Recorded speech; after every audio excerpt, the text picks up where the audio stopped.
What is good with you boys? It's your boy Young Flames. We are back with another video today. So over my time being a YouTube producer, I've gotten a lot of questions from younger guys out there asking me how to stay creative when making melodies, how do I keep my melodies from not being so stale, pretty much how to make better melodies. So I know I had a lot of trouble with melodies being a producer, and over time as a producer I've come up with different ways to keep my melodies fresh and to not keep them so stale and boring to listen to. So in today's video I will be sharing 4 tips with you guys that I use to keep my melodies sounding catchy and fresh. So before we get into it, if you haven't already, follow my Instagram and Twitter at MaxFlames_. So yeah, without further ado, let's hop into it. Alright boys, so tip number 1 for making your melodies sound more catchy is playing around with the rhythm of the chords that you use. So I have this chord progression here, a pretty basic chord progression at that, where the chord changes on every downbeat. So I'm gonna play this for you guys really quick.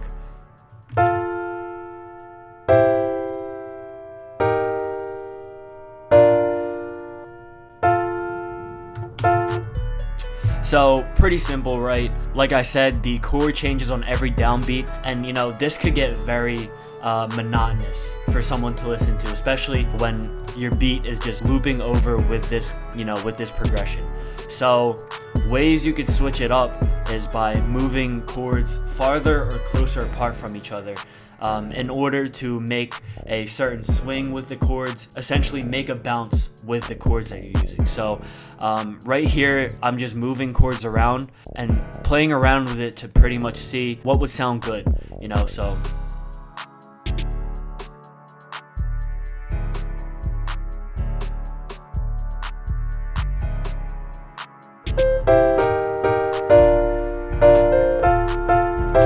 as you can see now, these are the same chords that I started out originally, but I moved them around to kind of make the melody more interesting, essentially.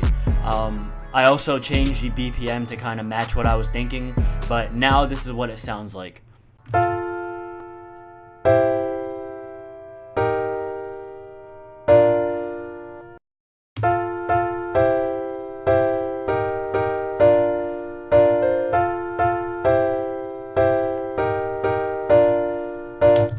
So as you can see, this melody is a lot more interesting than the first melody. It also creates a swing with the melody. It's more likely to stay in your head longer, which is essentially what we're trying to do. So don't be afraid to experiment with the rhythm and where you place the chords. It's always good to see what things sound like and try new things. So yeah, on to the next tip. Alright boys, so tip number 2 for making catchier melodies is using octaves. So essentially what I mean by that is when you have a melody, right, you pretty much want to move notes up and down octaves to make it sound more interesting. So I have this melody here that I just made really quick, so I'm gonna play it for you guys. Yeah.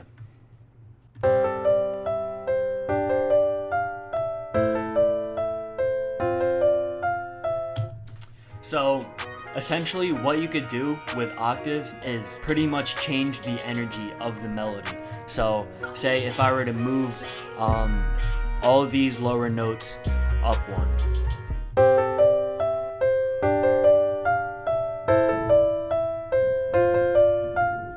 So just right there, the melody has the feeling that it's going up.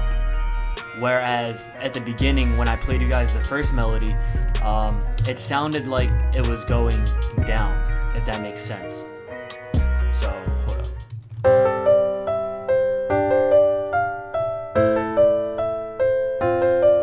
So it kind of sounds like the melody is going up, kind of sloping down, and then going back up again to resolve the melody, essentially. But just something as simple as moving the bottom notes all up 1, you could change the energy of the melody. This could also be applied for top melodies. Let's just say here I'm gonna move all of these E's up 1 octave. So every E I see, I'm gonna move it up 1 octave.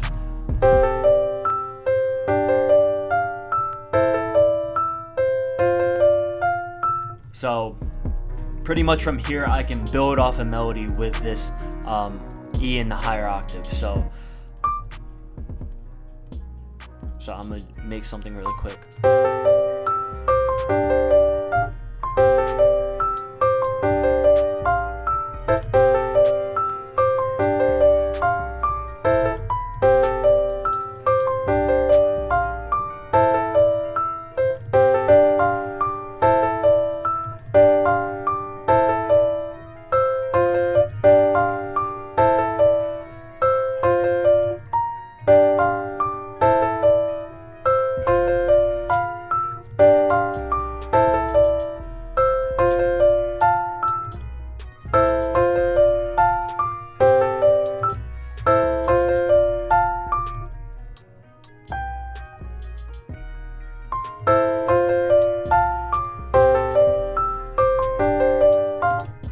So I just did that in like a minute. So you can see how the melody changed. It has more depth because there's more range in the higher frequencies because you moved notes up octaves, and it just feels different. Like I said, you could change the whole energy of a melody just moving notes around in their octaves. So now this is what it sounds like compared to the first melody.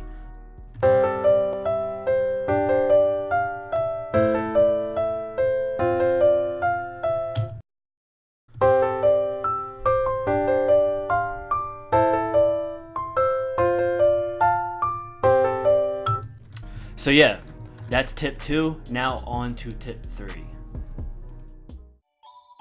Alright y'all, so tip number 3 is the use of flames. So essentially what a flam is, it's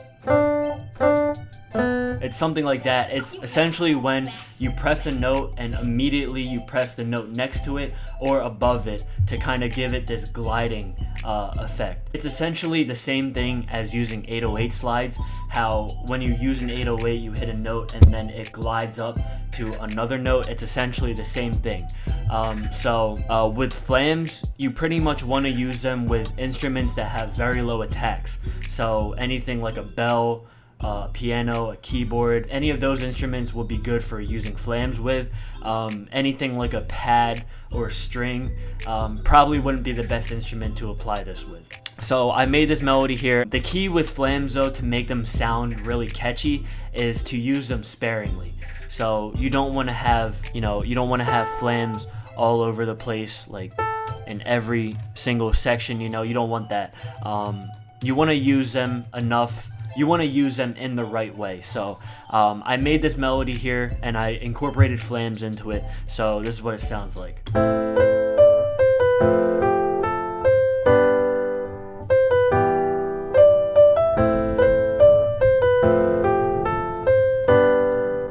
So as you can see, I used it only twice. So you don't want to overdo it with flams because after a while, they could get very annoying to listen to in a beat. So yeah, so I've talked about this in other videos, but in order to do a flam, you want to pick 2 notes that are in the same scale. So obviously C and B in this case work. So what you want to do is you want to have them right above each other like this. With flams, you want them to be gliding to the top note. You don't want it from the top note gliding down to the bottom note. That's not what you want.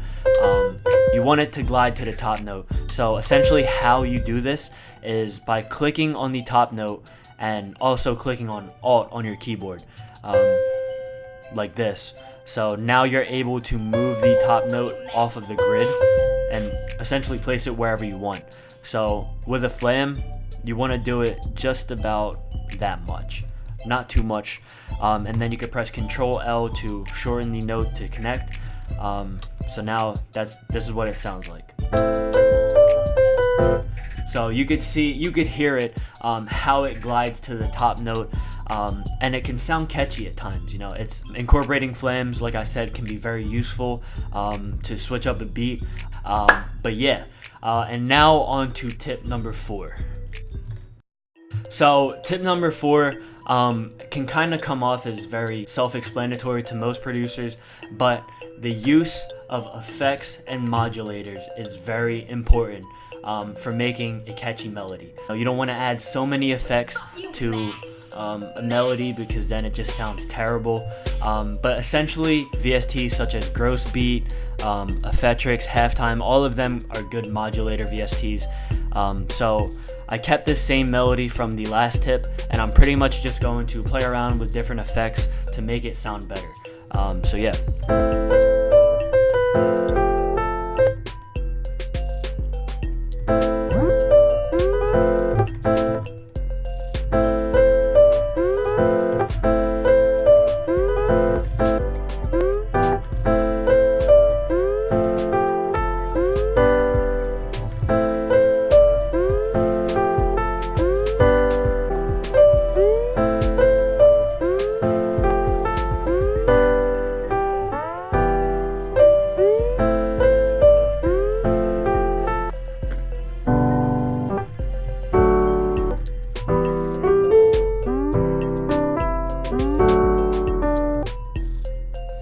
See, this is a prime example of just doing too much.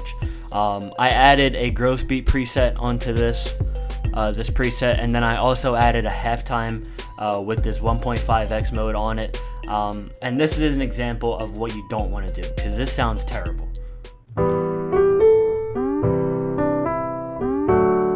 Oh, you stink! It just doesn't have swing. It's very hard of a melody to interpret. What I'm saying with this tip is that you want to use these effects sparingly. You don't want to pick an effect that's just overdoing it, something like this. This is just overdoing it. And yeah, you just pretty much want to experiment with any of these presets. Also, effectrix is a good plugin to use as well.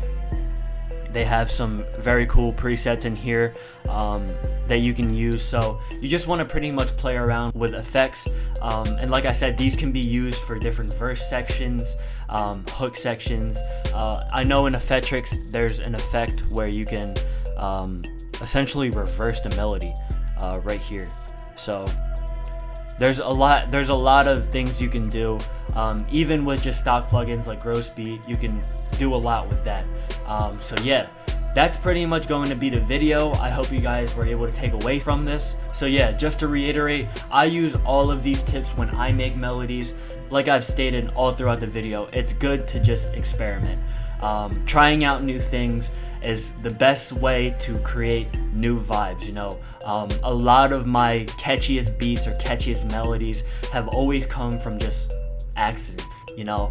I hope you were able to apply these tips when you guys make your melodies, your beats, to make fire music.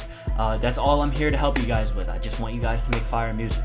So yeah, to cap off the video, that's it from me. I'll see you guys in the next one. Peace.